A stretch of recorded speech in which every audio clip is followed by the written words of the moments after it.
Anda masih bersama kami dalam Berita Lampung. Bagi Anda yang baru bergabung, inilah Berita Lampung pilihan hari ini.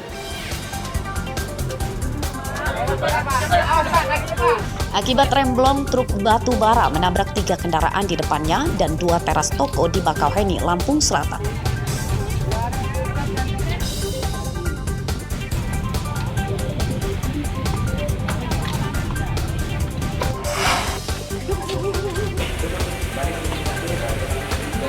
Ratusan penyelundup narkoba dari Sumatera dan Jawa diringkus. Narkoba senilai belasan miliar disita.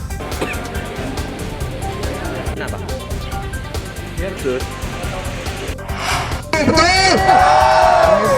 Ini belum seberapa. Kantor Komisi Pemilihan Umum Metro di demo puluhan orang buntut dari pembatalan pasangan calon pilkada.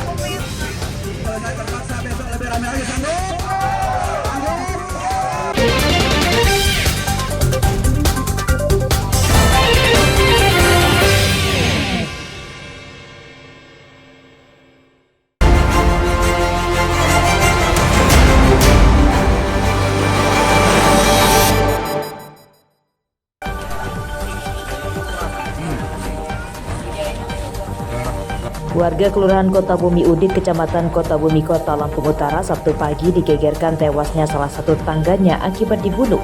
Korban bernama Siti Fatimah, berumur 65 tahun, yang kesehariannya sebagai buruh tukang cuci pakaian di rumah tetangganya.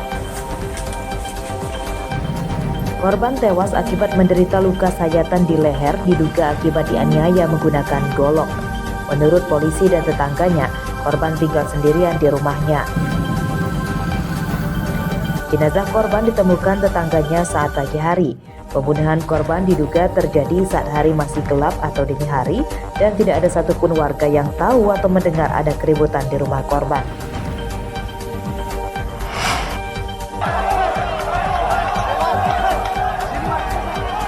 Kawanan gajah liar merusak 20 rumah dan 1 mobil milik warga di Desa Roworejo, Kecamatan Suwoh, Kabupaten Lampung Barat, Jumat malam.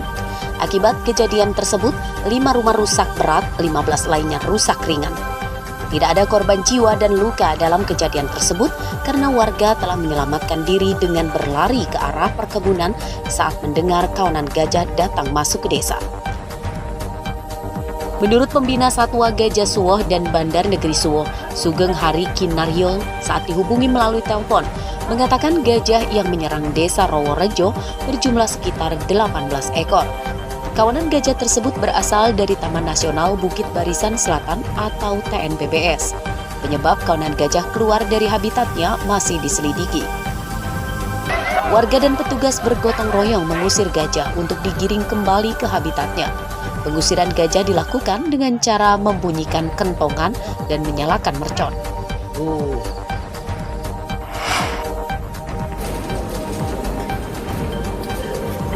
Seorang koki pembuat roti tewas saat dalam perjalanan ke rumah sakit akibat terjepit dalam lift barang di tempat kerjanya di salah satu minimarket di Jalan Teguh Umar, Kelurahan Surabaya, Kecamatan Kedaton, Bandar Lampung, Minggu malam.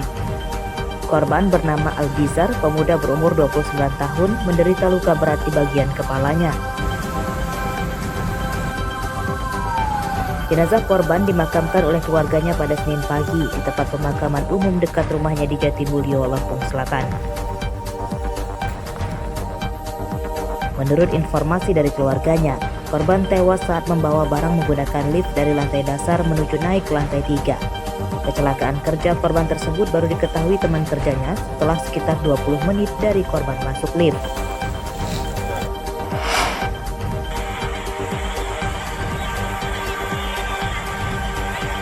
Mayat seorang pria ditemukan terapung di pantai Desa Canti, Kecamatan Raja Basa, Lampung Selatan, Rabu siang.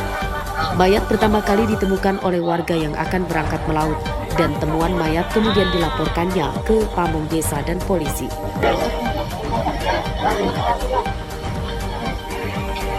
Dari pemeriksaan awal petugas, tidak ditemukan satupun kartu identitas dan barang berharga milik korban. Warga sekitar pun tidak mengenali korban dan diduga korban berasal dari daerah lain yang mayatnya menepi di pantai ini akibat terbawa ombak. Kondisi mayat korban nyaris rusak dan sulit dikenali. Polisi menduga korban tewas lebih dari 3 hari sebelum mayatnya ditemukan. Sejauh ini, polisi belum bisa menyimpulkan penyebab kematian korban. Apakah akibat kecelakaan atau pembunuhan dan masih dalam penyelidikan.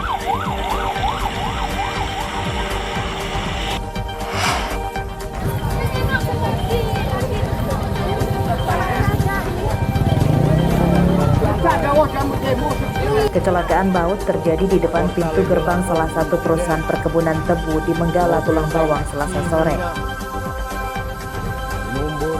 Truk tangki bermuatan cairan limbah tebu menabrak 21 sepeda motor yang terparkir di depan pos satpam dan seorang karyawan perusahaan tebu hingga tewas.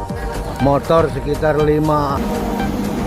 Korban bernama Roshid berumur 40 tahun, warga Tulang Bawang Barat, tewas akibat terlindas truk dan tubuhnya sempat terseret sejauh belasan meter. Korban tertabrak truk saat berada di sekitar pos satpam.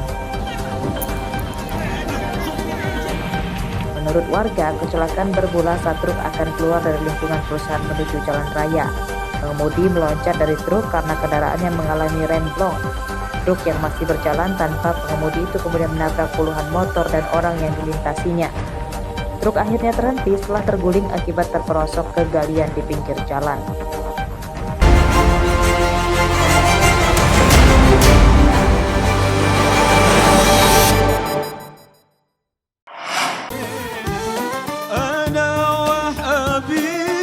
Musabaqah Tilawatil Quran atau MTQ ke-51 yang digelar di lapangan Korpri depan kantor Gubernur Lampung telah usai.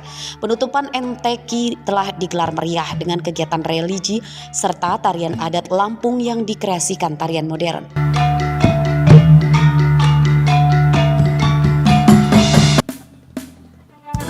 Para peserta dari semua daerah memberikan yang terbaik. Pada kegiatan Musabaqah Tilawatil Quran, terdapat 606 kafilah yang mengikuti ajang lomba religi tersebut. Kabupaten Lampung selanjutnya kita sambut Salah satunya Lampung Utara yang mengirimkan 52 kafilah dan seluruhnya merupakan pelajar. Meski tidak masuk dalam 3 besar kemenangan, namun hal tersebut bisa jadi semangat untuk lebih baik di kegiatan MTQ tahun depan. Pada saat melepas kontingen ini sebagai juara, jadi mereka berangkat tentunya karena pertandingan tentunya harus mendapatkan juara di sana. Dan kita di sini masyarakat Kabupaten Utara mendoakan mereka supaya mereka diberikan kesehatan dan dapat memberikan penampilan yang terbaik pada saat lomba, dan sekali lagi bisa membawa nama baik tentunya dengan memberikan prestasi yang baik sebagai juara di ajang MTQ yang dilaksanakan di Provinsi Lampung. Adakah target nggak, Bang? Ya, targetnya kita juara lah. Ya kita ingin piala bergilir yang tahun kemarin itu diambil oleh Kota Bandar Lampung. Kita berharap di tahun ini bisa kita bawa ke Kabupaten Lampung Utara. Pada MTQ ke-50 terdapat 27 cabang perlombaan yang dipertandingkan. Kontingen Bandar Lampung mendapatkan juara umum dan Kota Metro juara 2 dan Tanggamus sebagai juara ketiga. Para peserta diharapkan mengambil hikmah dari kegiatan MTQ dan menciptakan generasi yang lebih bertakwa. Ardio Haba melaporkan dari Bandar Lampung.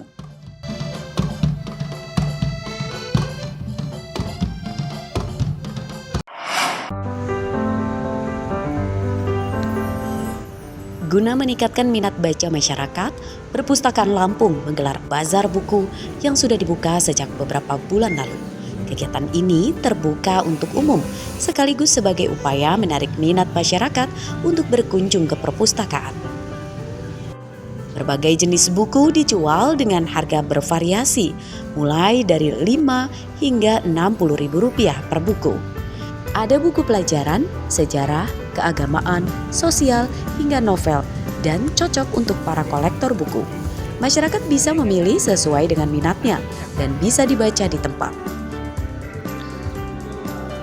Jadi berbagai macam kayak komik, novel, agama, umum yang disediakan di bazar buku ini. Kalau sejauh ini pengunjung kebanyakan dari mana aja? Kebanyakan dari pengunjung mahasiswa umum, kayak SD kadang kunjungan juga ada. Ada nggak sih buku yang paling laris gitu di sini? Oh, kebanyakan yang paling laris di bazar buku ini ya kayak novel, cerita anak-anak. Pengunjung berharap bazar buku seperti ini sering diadakan. Karena meski kebanyakan buku lama, namun masih bisa dimanfaatkan untuk menambah ilmu pengetahuan. Selain itu, juga meningkatkan angka literasi masyarakat Lampung. Kebanyakan buku kan nggak ada yang murah ya, sedangkan di sini harganya antara 5.000 sampai 40.000 paling mahal. Jadi kalau misalnya kita bisa pilih buku yang bagus itu lebih worth it sih buat kita yang pada suka baca buku dan koleksi buku gitu.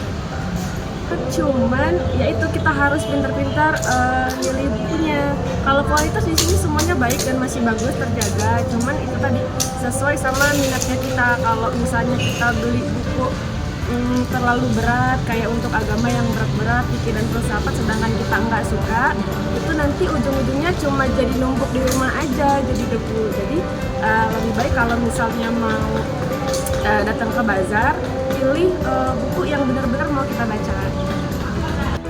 Bazar akan digelar hingga akhir tahun dan masih akan ditambah koleksi buku-buku terbitan baru. Andri Kurniawan melaporkan dari Bandar Lampung. Pemirsa, informasi tadi sekaligus menutup perjumpaan kita kali ini. Saya Iin Hermayani beserta redaksi yang bertugas berterima kasih. Selamat beraktivitas kembali, sampai jumpa.